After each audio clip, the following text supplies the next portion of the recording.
Hi, so I've researched the economics of renewable energy um, in my GOA Advanced Topics in Economics class. First, I looked specifically at the economic and environmental benefits of renewables and their economic advantages and disadvantages compared to fossil fuels. In the past couple of decades especially, climate change and global warming have become more serious issues. Earth is approaching the point of no return in terms of climate change, and if serious environmental changes do not occur soon, then we will reach that point. This is a terrifying reality, and I see the importance of both awareness and change. What makes this an even harder pill to swallow is that the United States just elected a president who is unlikely to combat climate change in any way. I chose this topic because the next couple of years are some of the most important in the history and future of the planet. And now that Trump has appointed multiple climate change deniers to head federal positions, knowledge and action to convert to renewables is as important as ever. So the main economic problem with renewables are that they're still slightly more expensive than fossil fuels. A lot of people are not educated about their benefits, and proper legislation is not implemented throughout the country to help their implementation.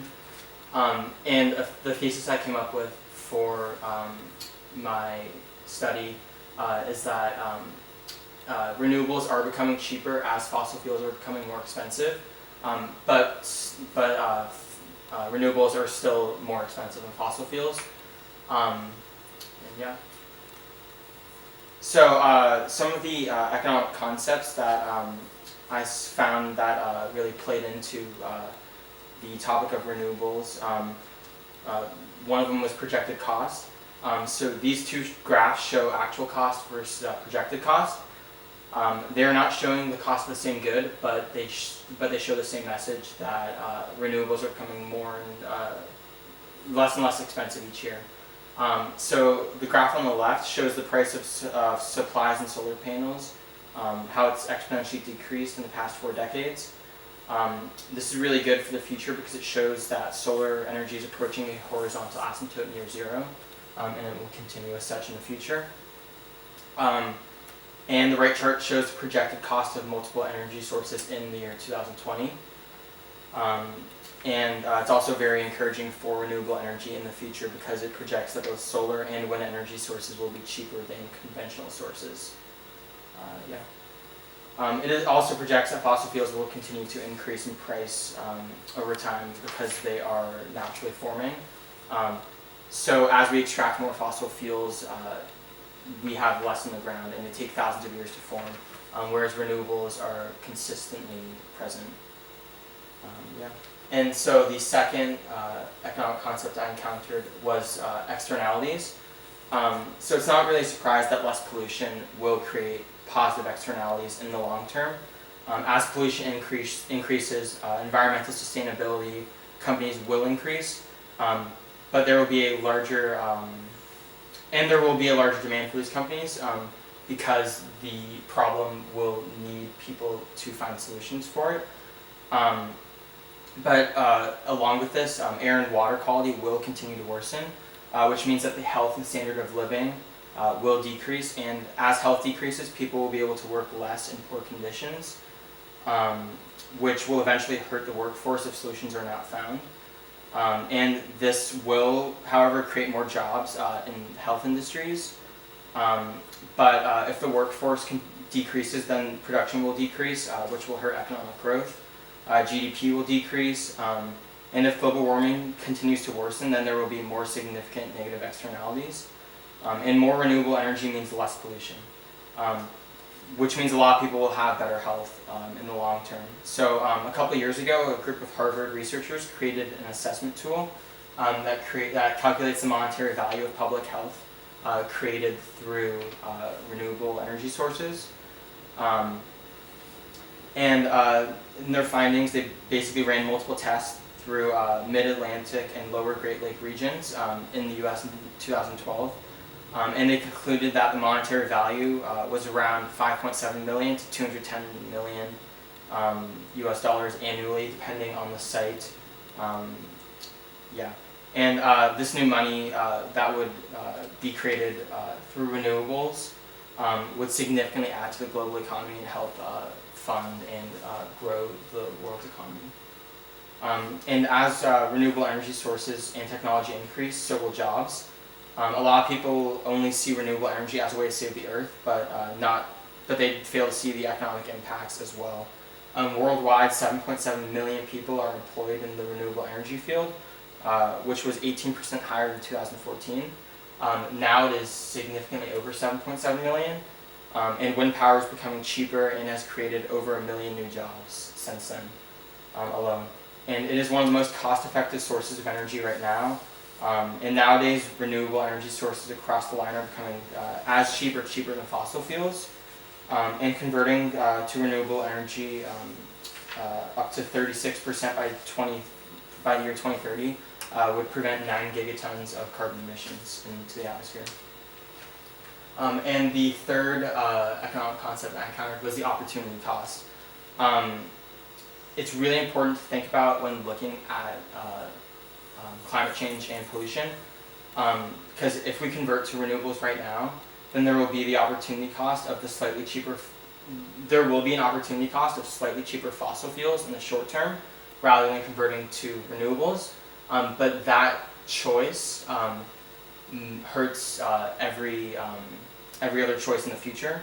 There will be there are definitely positives and negatives to both sides, but the positives of converting right now significantly outweigh the negatives. And so I came up with a couple solutions to these economic problems. The first of which is education on the benefits of renewables. So in the short term, there will be slightly more spending on education, and maybe one unit in a science class in high school is canceled to talk about renewable energy.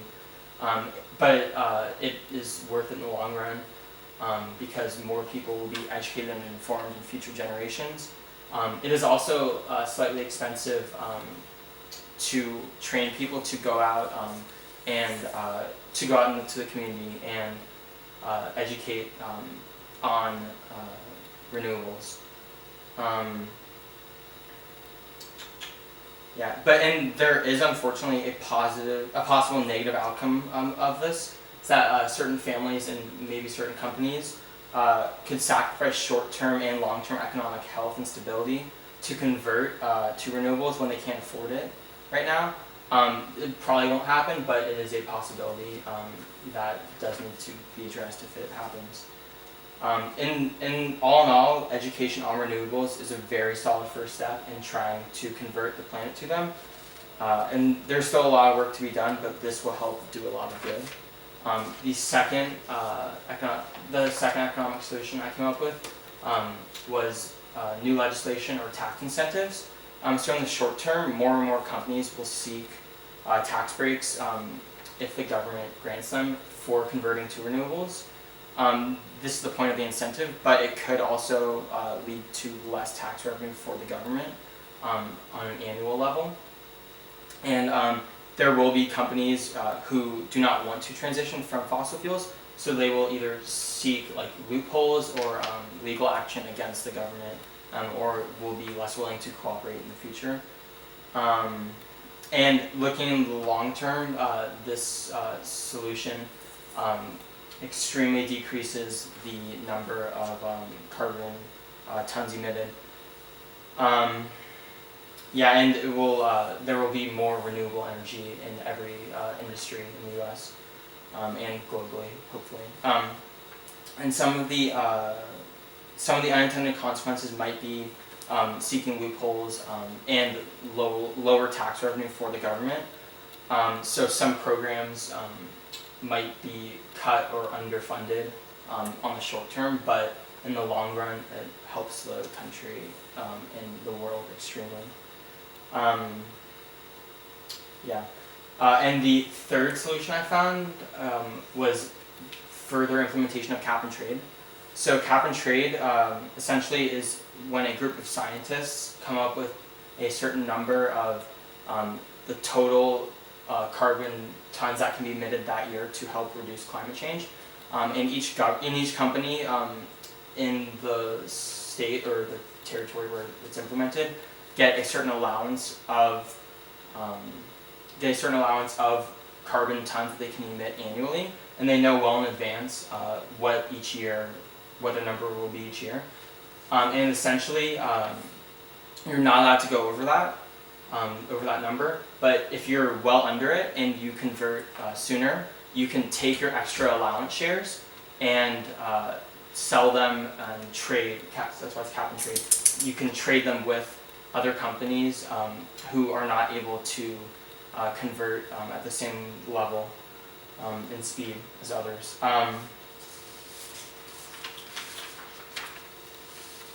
And so some of the direct effects of this is that in the short term, it is expensive to convert, but not once you have converted. Renewables pay for themselves over time, and